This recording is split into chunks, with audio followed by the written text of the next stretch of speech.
Síguenos en nuestras redes sociales. Encuéntranos en Facebook, Instagram y Twitter como Radio U Central. Suscríbete a nuestro canal de YouTube y síguenos en Spotify. Radio U Central 107.1 FM en el corazón de Santiago.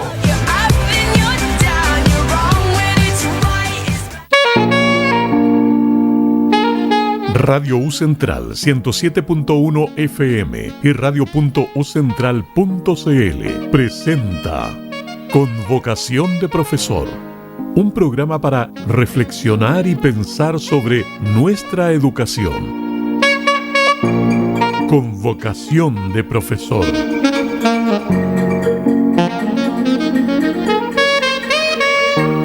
Hola, muy buenos días. Miércoles, ya 29 de noviembre. Alex tiene acá una voz sensual, extraordinaria. No, me está cambiando la voz. Está madurando. Es chico de 18 años. Sí. Cambiando la voz. ¿Cómo está, Ingrid? Bien, perfecto. O sea, con el estrés de final de semestre. Oye, sí. Es estresante este periodo, pero bueno. Se viene un fin de semana largo, Ingrid. Que vamos a descansar. Ahí está vamos a respirar. Tú ahí celebráis tus fechas de muerto. Sí, que por cierto, los invitamos porque mañana vamos a tener aquí en la UCEN la celebración del Día de Muertos en el BK2. Perfecto, ¿y tú vas a hablar de...? No voy a hablar voy a hablar de la comida típica. De la comida típica. De la comida típica voy a hablar. ¿Cuál es la comida típica de México? Pues los tacos, las quesadillas, todo es lo mismo. No, hay más. No, pero hay más, sí. Oye, y la temperatura, estamos ahí... Rica. ¿Cómo está la temperatura, Francisco David, hoy día? Temperatura 22 grados. Saludos a Francisco y David, que están ahí apoyándolos como siempre. Con la temperatura. Sí, con la temperatura. Y están fresquitos ahí. ¿Ah? Nosotros acá en calor. No, estamos súper bien acá en el estudio. Oye, Ingrid, y... El día para celebrar. Cada día... Cada miércoles es un miércoles para celebrar, Alex. Se celebra, Ingrid. Hoy tenemos el Día Mundial de los Cuidados y el Apoyo. Porque nunca hacemos, en realidad no se visibiliza mucho los cuidados y el apoyo de las personas que trabajan para ello. Claro. Pues en la vejez todo el mundo vamos a llegar, hay personas que trabajan justo para cuidar a los niños que tienen problemas, a las personas mayores, a los enfermos, y justo hoy es el día de la visibilización de los cuidados y el apoyo. Mira, un saludo para esas personas que están ahí apoyando eso. Cuidando a todas esas personas mayores. Y a veces niños igual, pues si necesitan apoyo y cuidado también. Me encanta tu voz, ¿eh? No, es la mejor. Sensual tu voz. No, estoy pero ahí cambiando de a poco. Pero cada miércoles tenemos un invitado especial. Y hoy día estamos con nada más y nada menos con un jefe. ¡Ay, con la autoridad! Autoridad. Con el jefecito. De la facultad. Secretario de Facultad de Educación. Mira, doctorado en educación del Alberto Hurtado Diego Portales. Desde ahí sacó su doctorado. Uh-huh. Es magíster en educación matemática de la UFRO, Universidad de la Frontera. Y estamos hablando nada más y nada menos que Rafael Miranda Molina, nuestro secretario de facultad. ¿Cómo está, Rafael? Muy bien, muchas gracias por la invitación. 29 de octubre. De octubre, ¿no? Noviembre. Hoy noviembre, pero estamos... Hoy noviembre, no, ¿verdad? Octubre. Sí, no me quieras todavía llevar a noviembre. No, yo tampoco. Ni me había Nadie. Pero si quieren que intentemos saltar un mes al futuro, o 2 o 3, yo saltar lo agradecería. Vamos al futuro. Sí. Hoy sería interesante. Oye, Rafael, Rafael nos va a hablar sobre el discurso dominante de la discusión pública sobre modos para mejorar la calidad de la educación. Un temón que se nos viene, o sea, pero un título grande, pero ¿a qué nos podemos referir a ese título, Rafael, para empezar a dialogar en este sentido? Bueno, yo diría que la discusión sobre la calidad y la selectividad es una discusión permanente en el sistema educativo. Regularmente se discute sobre cómo la calidad que tendríamos quizás está condicionada por quienes estamos admitiendo. Y esa es una discusión que fue bien intensa alrededor del 2015, 16, recuerden la ley de inclusión en el sistema educativo. Y pareciera que se había resuelto esa gran discusión, pero en la educación superior nunca se desafió. Nunca se ha desafiado esta asociación entre dependiendo a quién selecciono, qué calidad puedo yo lograr. Y que es un discurso dominante porque uno puede ver incluso en la discusión pública actores que políticamente están muy distanciados en todo el espectro político y que de una u otra forma todos entran más o menos en esto. Yo diría que el mejor marcador de cómo esa idea de calidad se distancia de la noción de calidad educativa y habla de otro tipo de calidades, es cuando se habla de la calidad del profesor, cuando se habla de buenos y malos profesores, ¿no? Y a veces nosotros adscribimos esos discursos. Cuando se dice, tú eres buen profesor, uno se siente orgulloso, ¿no? Sí, pero ¿qué implica el ser bueno? Pero Claro, ¿qué es lo que yo estoy haciendo que sería bueno, ¿no? Y que, digamos, si yo soy buen profesor, misión cumplida. O en realidad es un esfuerzo, un trabajo todo el tiempo hacer las cosas bien, con toda la dificultad que significa, que quiere decir hacer bien. ¿Qué es lo que significa hacer bien clases, hacer bien docencia, hacer bien mi trabajo de preparar materiales, etcétera? Entonces, yo diría que la discusión pública está muy dominada por discursos que son más bien económicos y jurídicos e industriales. Claro. Claro. Poco educativos muchas veces. Claro, porque como vemos la educación superior hoy en día, ¿cierto?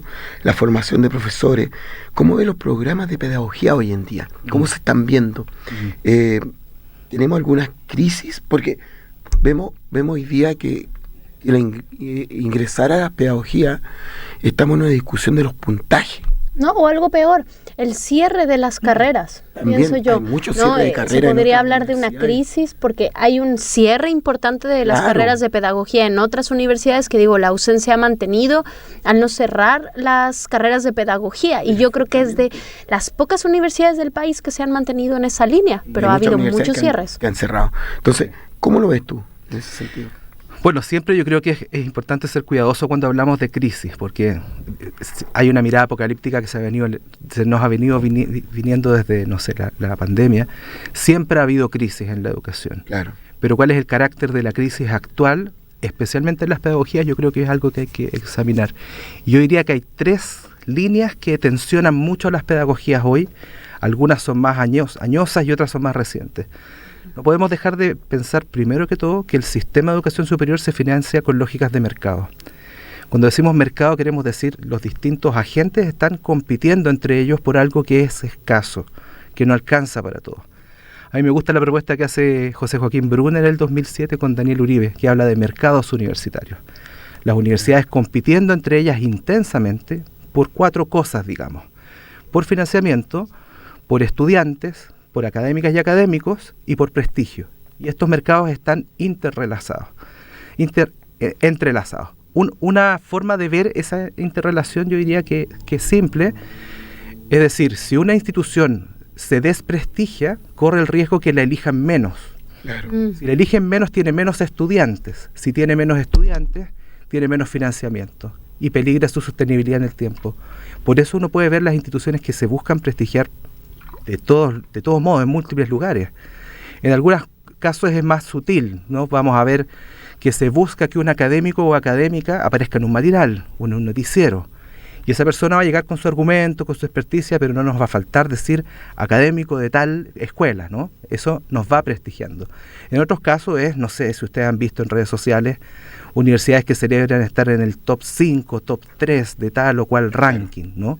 Es algo reciente, la universidad no tenía ese ethos de construir imagen corporativa, pero es una necesidad sentida.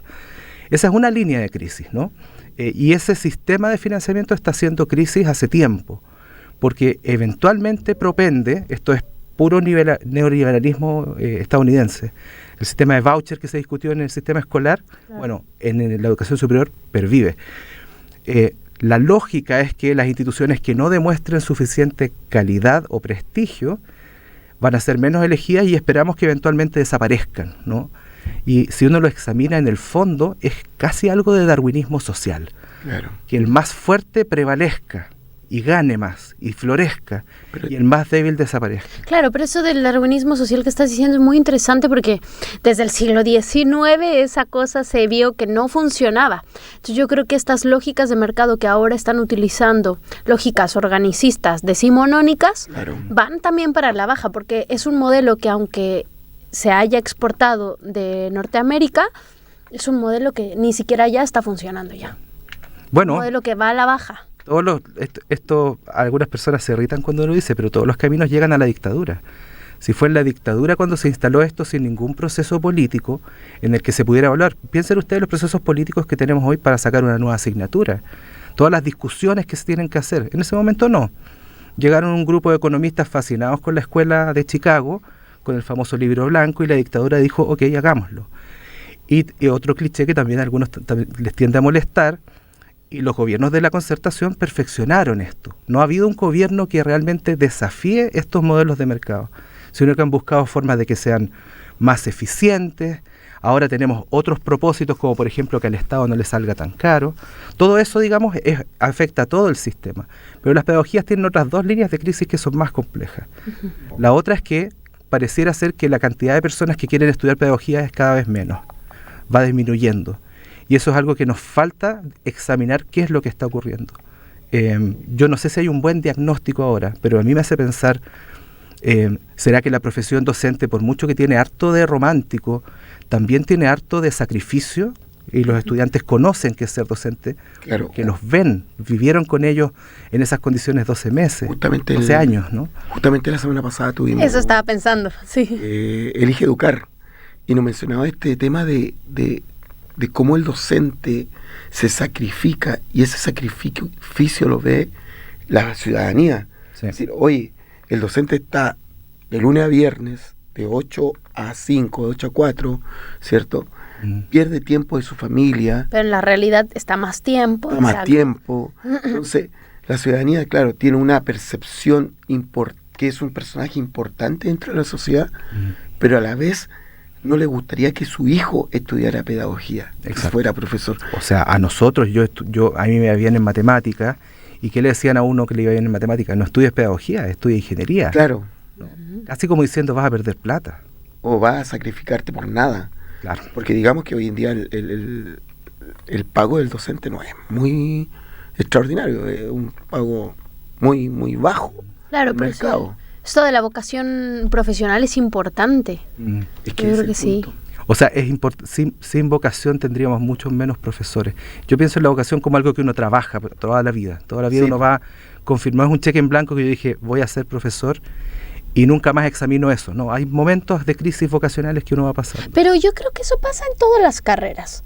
La crisis vocacional en un momento de tu vida, porque también la rutina genera este tipo de cuestionamiento. No sé, yo lo pienso desde la literatura, que yo soy literata, y en momentos de mi vida he sentido esa crisis vocacional, y después me di cuenta que era por no leer, que si yo dejo periodos largos sin leer, me entra la crisis. Pero la crisis... Entonces ahora leo todos los días. Pero la crisis vocacional sí, es una. Claro. Pero cuando estás en el ámbito de la pedagogía como profesor, hay otra crisis más económica que también tú lo dices, chuta.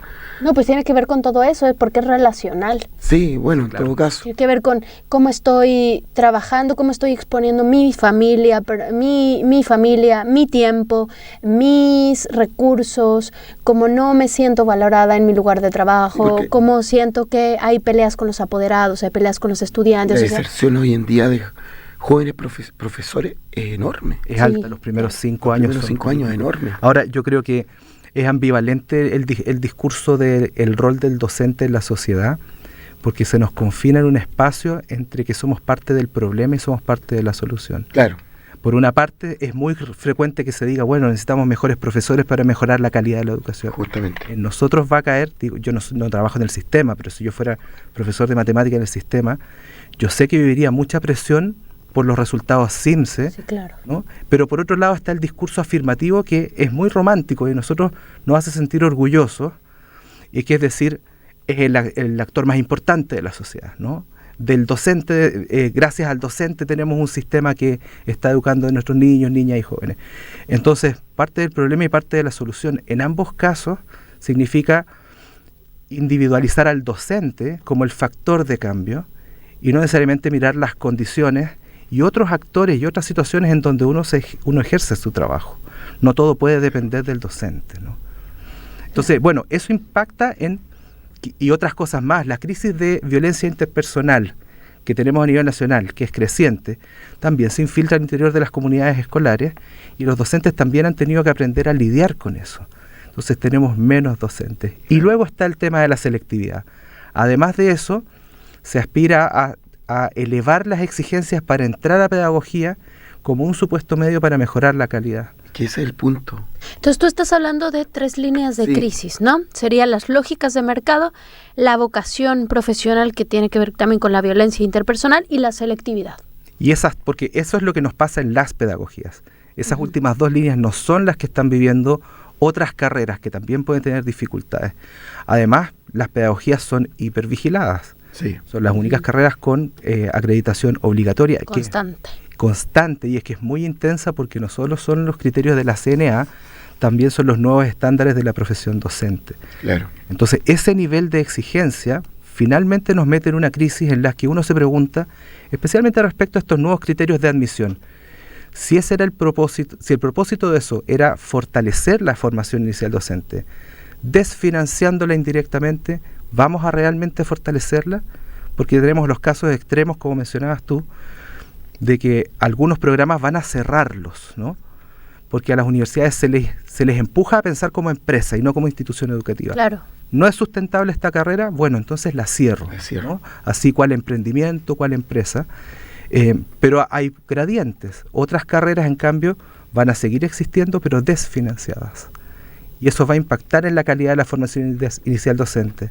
Sin embargo, se lanza esa parte de la ley con el espíritu de mejorar la formación docente. Termina siendo contradictorio. Qué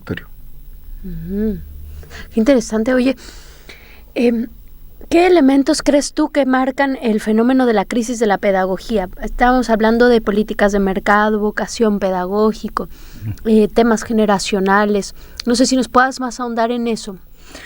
Yo creo que hay un discurso que está poco problematizado y que es el discurso de capital humano. Cuando hablamos de capital humano, a mí me toca a veces trabajar en cosas de recursos humanos, pensaba hoy día en la mañana, ¿no? O sea, somos recursos, somos capital. Sí. Piensen en esos discursos que hablan de, por ejemplo, formarnos en doctorado, capital humano avanzado. ¿Existiría otro capital humano no avanzado, básico, ¿no? En el fondo estamos hablando de un discurso que nos convierte a las personas en una inversión, ¿no? Invierten en mí, para que eso traiga algún rédito. En ese contexto tiene sentido hablar de buenos y malos, mejores y peores, y otras categorías que son más brutales, ¿no? Por ejemplo, cuando se habla de talento, como persona talentosa, piensa en el discurso de fuga de talentos. Claro. No es que se me está fugando mi talento, no. Hay personas talentosas, talentos como persona talentosa, excepcional, que se nos está yendo, ¿no? Ese discurso, en el fondo, construye a ciertos sujetos como más deseables, como más importantes. Es el discurso también de la meritocracia que busca los más aptos. Y cuando a uno le dicen tú eres un talento, uno se siente orgulloso, ¿no? Es un gran halago. Pero hay que recordar, y vuelvo al darwinismo social, que cuando surge esta idea de persona talentosa, gifted, decía Francis Galton, un matemático que acuñó esta idea, como los que tenían el mayor nivel de intelecto, también acuña otros términos que fueron proscritos y ahora se dicen como insultos, como imbécil, idiota y débil mental. Y hace unos pocos meses, no sé si ustedes supieron la noticia de que en Argentina se intentó instalar por decreto esa categoría de nuevo, dependiendo del coeficiente intelectual, ¿no? ¿Cuál es el punto? Estamos pensando en las personas como recurso, como capital. Claro. Y la educación no piensa en esos términos. O sea, la ingeniería, por ejemplo, la industrial, quizás piensa así. Recuerdo un ingeniero industrial que una vez me dijo, bueno, en cuanto a procesos no es muy diferente fabricar una silla que formar un ingeniero, ¿no? Desde esos discursos tiene sentido. Yo no estoy de acuerdo con descartarlo como algo idiota, ¿no? Ilógico. No, tiene sentido si pensamos desde ahí. Tiene sentido en términos económicos, cuando pensamos cuánto me cuesta cada estudiante, cuánto me cuesta formar a cada estudiante de un magíster, por ejemplo. Sí, terrible eso. Es terrible eso, ¿no? Sí. Pero en la racionalidad económica piensa en esos términos y cumple una función. Pero en educación nosotros no pensamos en talento como persona talentosa. Nosotros pensamos en que las personas desarrollen sus talentos. Y ahí no es gifted como persona talentosa, es talent como capacidad que desarrolla. Entonces, ¿cuál es la tensión, yo diría, epistemológica que hay aquí? Que los discursos económicos y de capital humano tienen conforman una relación de la educación con el talento como condición de entrada. Yo lo selecciono, es la lógica selectiva del talento. Y la educación tiene una relación diferente, el talento como condición de salida. Claro. Yo lo formo y lo desarrollo. Para que surja. Claro, ¿qué importancia es esto del lenguaje? Yo lo pienso desde la carrera de pedagogía del lenguaje, que siempre el lenguaje genera mundo o el lenguaje genera realidades.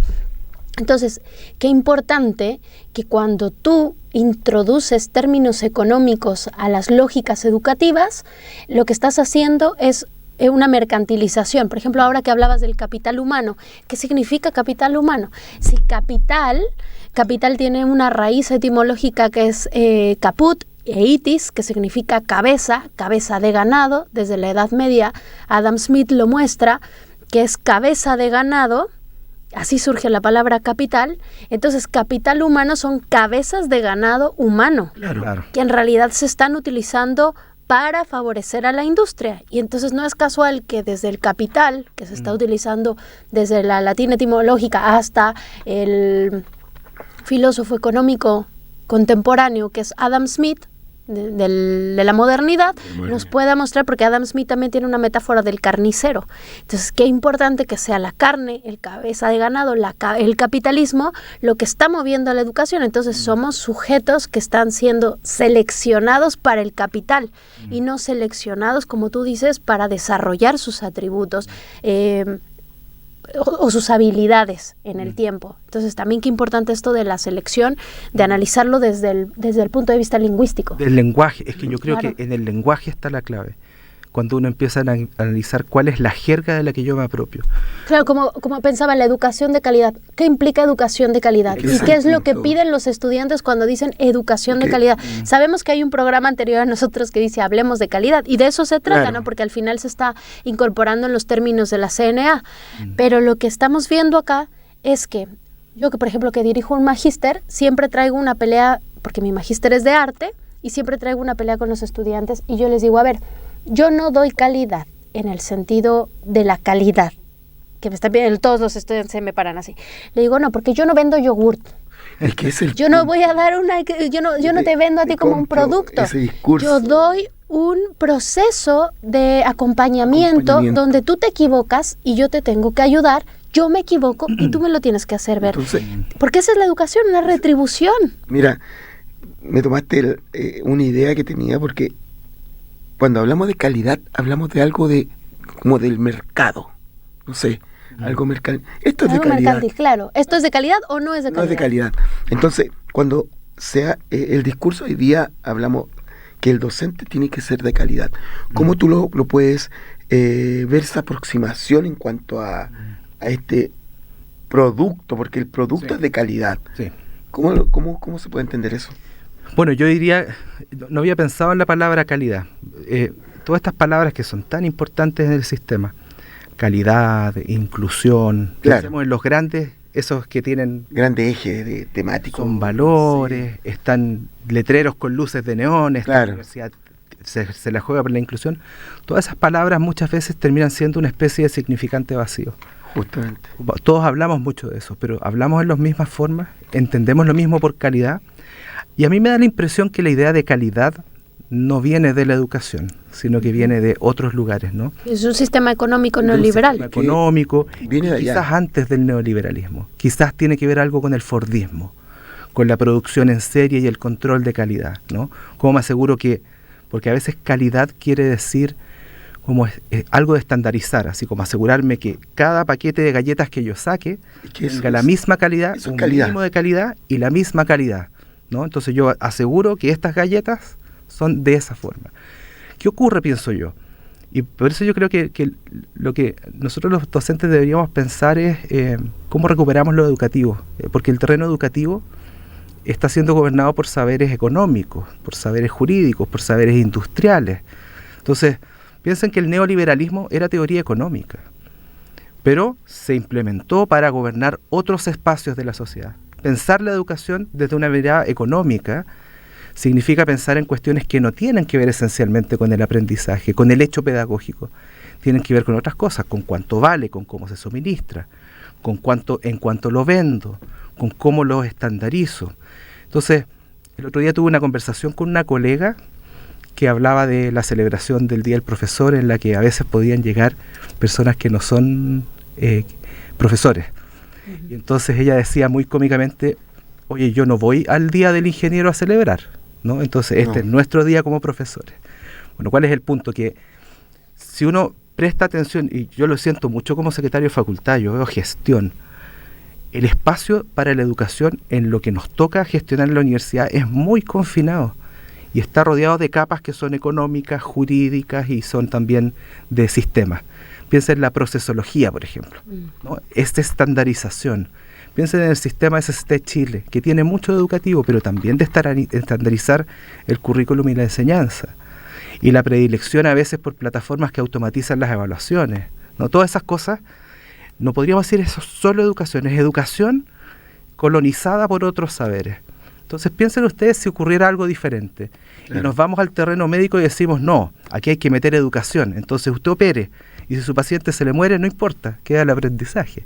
Sí. Inaceptable, ¿no? Que hablemos del mercado de valores y decir, aprendamos a invertir y si nos va bien, no importa, a la siguiente vamos a hacerlo. No, perdimos plata. Entonces, tenemos esta colonización de estos discursos en lo educativo y nosotros vamos perdiendo terreno, y las personas con las que estamos lidiando al interior de la universidad, sin mirarlas en menos, pero aún así no vienen desde experticias educativas, porque hay que accionar una maquinaria que en el núcleo tiene lo educativo, pero es un núcleo pequeño y es una gran, digamos, corteza de estas otras cosas.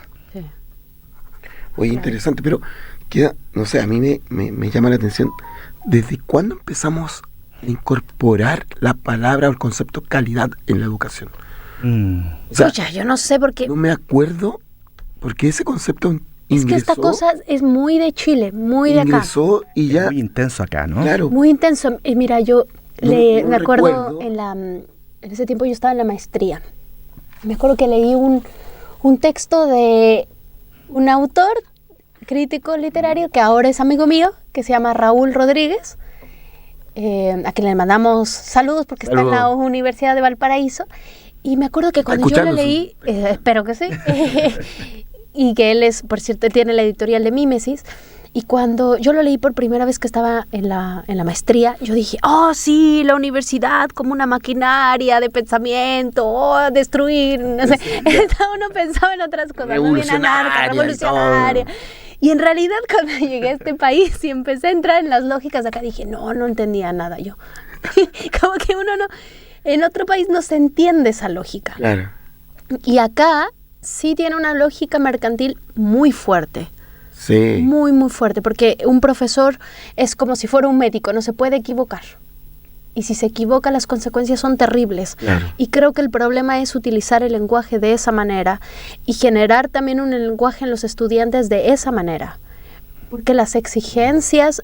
Justo las tensiones de un profesor tienen que ver con ese tipo de exigencias que son humanamente imposibles dentro del campo de la educación. Entonces los estudiantes luego exigen cosas que son humanamente imposibles, ¿no? Como, esto no salió de calidad. Y tú, pero ¿qué es de calidad? Explícame qué es lo de calidad. O sea, sí lo entiendo según los criterios de la CNA y creo que son criterios mínimos que todos deberíamos respetar para que funcione una carrera, para que funcione un magíster. Claro, tiene criterios mínimos, pero de ahí a que el profesor sea nombrado de calidad o el estudiante sea nombrado de calidad. No, los procesos pueden ser de calidad. Pero las personas no pueden ser de calidad y tampoco pueden ser buenos o malos profesores porque volvemos a la lógica de la moral y un profesor no se puede evaluar desde la lógica de la moral. Ya es totalmente como quedó en el pasado que tú le digas a un niño, eres malo porque te portas mal. Si eso ya es violencia, si eso ya quedó en el pasado, ¿por qué traer estas lógicas a los docentes? Nos lo dicen todo el tiempo. Sí, claro. Con cierta diplomacia, con cierta jerga técnica, pero... El sistema le está diciendo a docentes son malos, necesitan acompañamiento, quedaste en tal jerarquía, no te ganaste tal bono. O sea, el sistema tiene incluido eso.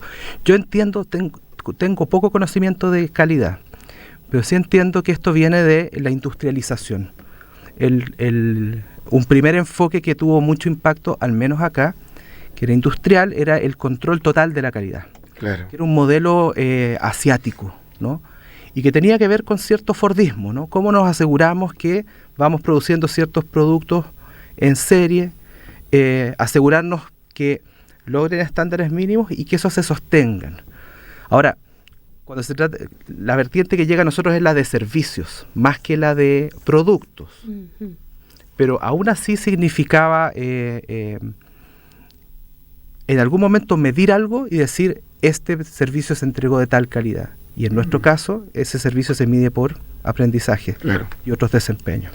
Oye, Rafael, Ingrid, está interesantísima la conversación, pero... tenemos un corte musical. Y volvemos con Vocación de Profesor. Estamos escuchando en Radio U Central 107.1 FM y radio.ucentral.cl. Con Vocación de Profesor. Y volvemos a nuestro programa aquí con Vocación de Profesor. Estábamos pero metidísimos en la conversación afuera, ahí, pero... Seguimos con la conversación. Sí. Oye, la música también, qué buena, estamos pero preparados para el Día de Muertos. No, ahí tú estás pero celebrando ya mares. Sí. Ya para el Día de Muertos. Te vi dejando algunas cositas por ahí a internacionalización. Claro, dulces mexicanos. La Ingrid sacaba y sacaba dulces, decía, ¿de dónde sacó esa bolsa? Y bueno, y Alex con voz de Halloween. No, yo estoy ahí está preparado con esa voz interesante. Oye, para los que nos están escuchando ahora después del corte... Mira, son rapiditos estos cabros. Sí, Y para los que nos están escuchando, nosotros estábamos hablando del discurso dominante de la discusión pública sobre la idea de la calidad de la educación. Estamos con un invitado muy especial, nuestro jefecito Rafael Hito Miranda Molina. Y él... Nunca nos dicen eso, así que... No, ya sé, se lo molestaba. Y él hablaba de 3 líneas de crisis en las pedagogías de este momento. Decía de las lógicas del mercado, hablábamos de un poco de las lógicas del mercado, de la vocación profesional, que justo tuvimos un programa antes con Elige Educar, de los problemas que ellos desde la investigación estaban detectando relacionados a la vocación profesional, y también hablábamos un poco de la selectividad. Y ahí te tenemos una pregunta, Rafael. ¿Qué relación observas tú entre la selectividad y la calidad? O sea, ¿es posible mejorar la educación seleccionando mejor? Siendo que la selección implica necesariamente que nosotros nos concibamos como productos y no como sujetos. Relegado a alguno, mejorando a otro. Sí. Seleccionar siempre quiere decir quién sí y quién no. Claro. ¿No? Claro. Y yo diría que esta discusión se tendió a saldar, aunque siempre es posible retroceder, ¿no? En el año 2015, cuando se tiende a proscribir la selección escolar, ¿no? Lo que fue, yo diría, polémico solo en el caso de los liceos emblemáticos. Y eso es quizás algo que algunos quieren recuperar, ¿no? Pero fíjense que ahí en los liceos emblemáticos está muy activa la discusión de que a los liceos se les bajó la calidad porque ya no podían seleccionar. Cuando en realidad el argumento que plantean los liceos es otro, es más bien se les abandonó. Tiene que ver con las condiciones en las que siguieron existiendo, más que esta cuestión solo de la selectividad. Pero es más o menos resuelto, ¿no? A esta altura uno puede fácilmente decirle a alguien, yo quiero seleccionar estudiantes de 6 para arriba, decirle, bueno, pero este es un derecho, ¿no? Claro. Es un derecho universal. Entonces, al menos en los establecimientos que reciben recursos del Estado, no. En la universidad eso no se ha desafiado, porque el derecho a la educación superior en Chile no es universal, es un derecho más bien meritocrático. Todos tenemos derecho a la educación superior, pero más que nada a que cuando postulemos no se nos discrimine arbitrariamente. No tenemos derecho a estudiar en la educación superior. Ese yo lo gano gracias a la selección. Aún así... ¿Pero el puntaje no es un criterio de selección? Es precisamente un criterio de selección. Y la lógica detrás del puntaje, uno podría decir que es básicamente meritocrática. Quienes demuestran los méritos necesarios van a estar adelante en la fila. Meritocracia no es solo que demuestro los méritos, es competencia, demuestro más méritos que el compañero o compañera que está a mi espalda. Porque en el fondo es, y la gente del DEMBRA a veces lo dice así, yo creo que es útil que nos hablen con esa claridad. Las pruebas nos ayudan a ordenar a los estudiantes en una fila, ¿no? En la lista de entrada. Y entonces sabemos dónde hacer el corte. Entonces seleccionar es que alguien entra y alguien no. Cuando se puede, porque en algunos casos no hay más postulantes que vacantes. Algunas carreras de facto no logran ser selectivas. Pero esa es la lógica. ¿Puede eso mejorar la calidad? Yo creo que hay dos cosas que examinar. Primero, ¿qué queremos decir por calidad? Claro. Porque si hablamos de la lógica ingenieril, fordista, economicista de calidad, vamos a hablar de la calidad del yogurt, del producto, de la calidad de la silla, de la calidad del servicio que yo presté, versus hablar de calidad educativa es otra cosa. Y yo diría que la calidad educativa tiene una mirada en el movimiento internacional de la educación para todos, que viene en los años 90, y en donde la UNESCO ha sido bien organizadora a nivel internacional. Si miramos de manera universalista la educación, seleccionar entonces es una trampa, ¿no? La calidad educativa configuraba 4 características, 4 dimensiones históricamente. Era eficacia, lograr los objetivos; eficiencia, hacerlo con una racionalidad en el gasto; relevancia, que esto sea significativo para las personas; y pertinencia, que esto entregue algo que es de valor para la sociedad. Y hubo un movimiento entre el 2014 y el 2015 que partió en un encuentro en Lima, el Encuentro de Lima por la Educación Superior, que era un encuentro de ministras y ministros de educación, y que hacen una declaración que luego se consolida en el encuentro global de Incheon en Tailandia el 2015. El eslogan yo creo que es clave, porque decían: una educación sin equidad no puede ser de calidad. Entonces, conceptualmente, ¿qué es lo que agrega? La quinta dimensión de la calidad. La equidad. O sea, no es calidad con equidad, no, equidad es calidad. ¿Y por qué viene del movimiento de la educación para todos?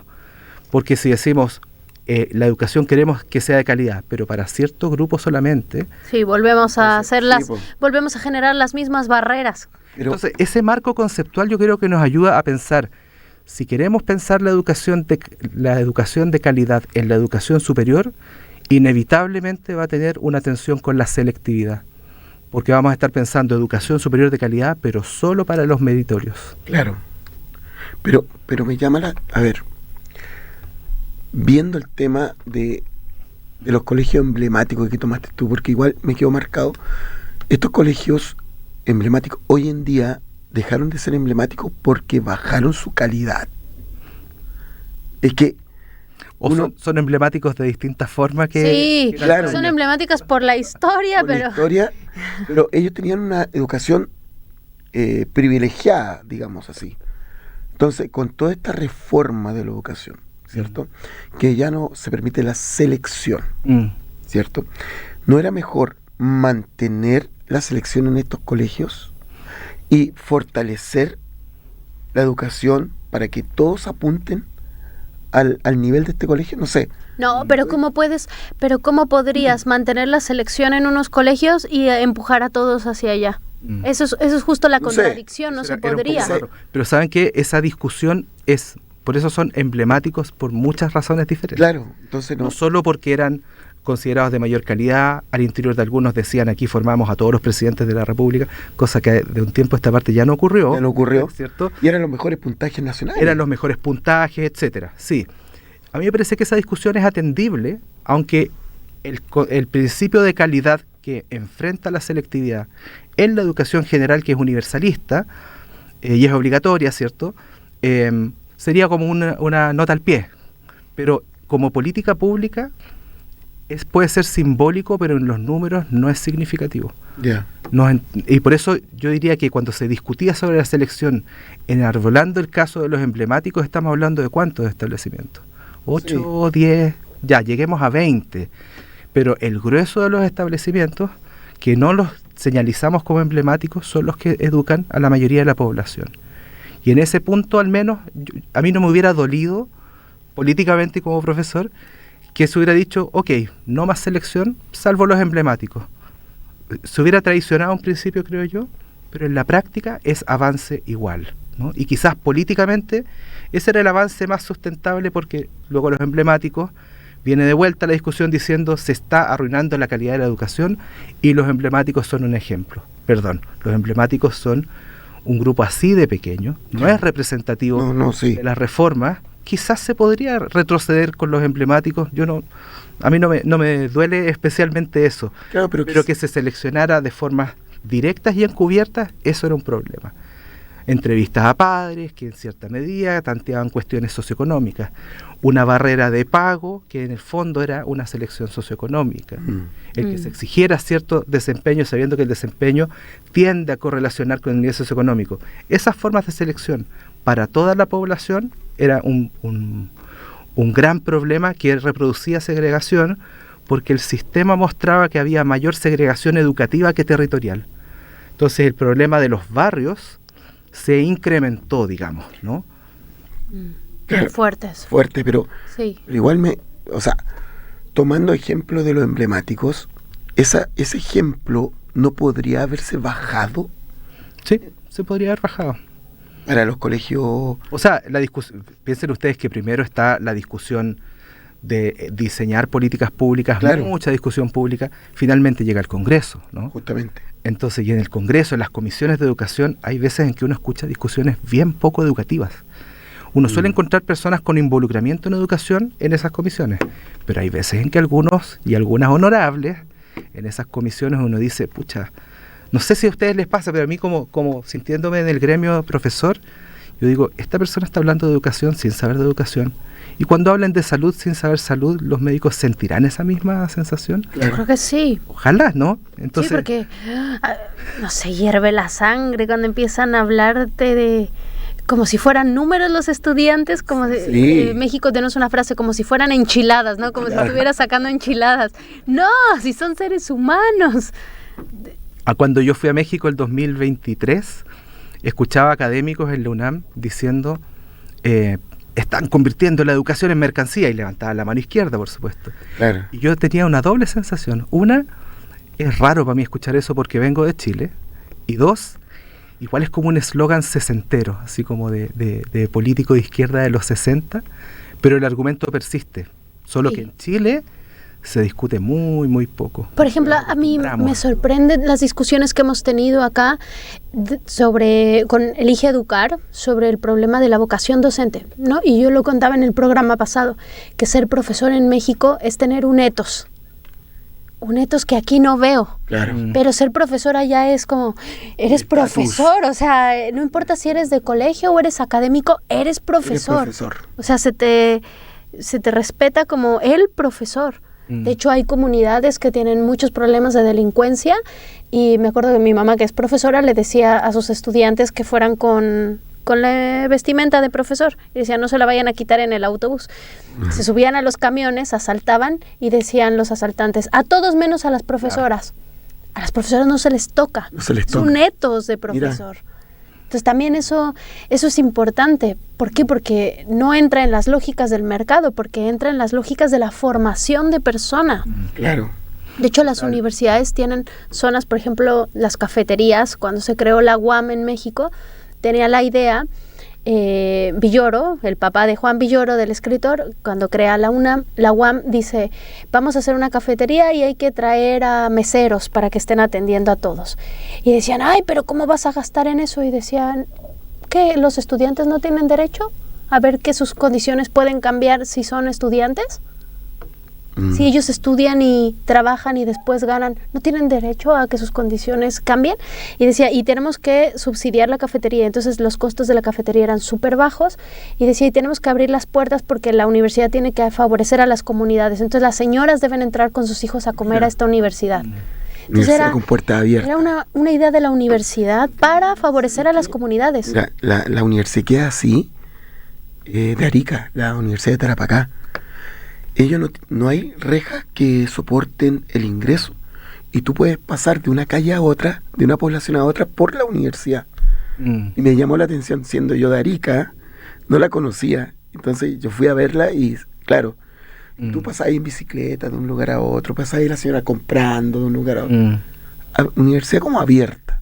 Claro. Eso se ha ido perdiendo mucho. Bueno, la de Conce yo creo que todavía es abierta también. Pero yo pensaba ahora, las universidades se han ido cerrando, ¿no? Claro. Los torniquetes, pasamos con nuestras credenciales. A mí cuando hice mi trabajo en campo, yo lo hice en 2 universidades, me costaba mucho ingresar. Yo tenía que mostrar el correo de la persona que me va a aceptar la entrevista en la entrada para que me dejaran pasar. Y de casinos ni hablar. Yo me acuerdo que mi mamá un día me contó, mi mamá vive al frente de la sede de Santiago de la Universidad de Valparaíso. Y al lado, al frente por el otro lado, hay una compañía de bomberos. Entonces ella no puede ir a almorzar a esa universidad, pero sí a la compañía de bomberos. Claro. Los casinos de bomberos siguen estando abiertos. abiertos a la comunidad. Oye, Ingrid, mira la hora. ¡Oh, no! Se nos fue todo el Se nos tiempo. está pasando el tiempo volando. Pero ni me había dado arreglamos la- cuenta. Oye, Ahora sí, ni me había dado Yo cuenta. tampoco. Pero la conversación está muy interesante con nuestro querido Rafael Estás Miranda. invitado para un próximo Así que vas programa. a estar invitado para un próximo programa. Hoy, Rafael, haré una recomendación cortita. ¿Qué recomiendas? Cambiar el mundo. Uf, imposible, pero... En mi tesis yo le hacía preguntas a los entrevistados, eran todos colegas, era sobre el programa PASE, esa otra historia, y les decía, ¿qué tiene que pasar para que el PASE ya no sea necesario? Y todos me decían cambiar el mundo, era así la sensación de lo inmenso del problema. Yo creo que estamos en un momento en donde el sistema de educación superior está un poco como taza de leche. Ya. Rectores y rectoras están peleando por financiamiento, pero los movimientos estudiantiles están bien silentes. Sí. Y las comunidades docentes también bien silentes. Yo creo que hace falta algún movimiento político en donde se hable de educación desde la educación y no solo desde la economía. Perfecto. Yo creo que nos hace falta nosotros como docentes Más defender debate. este espacio. Y hablar de pedagogía, no hablar tanto de economía, de calidad y todas esas otras nociones que, digamos, se infiltraron en lo educativo. Claro.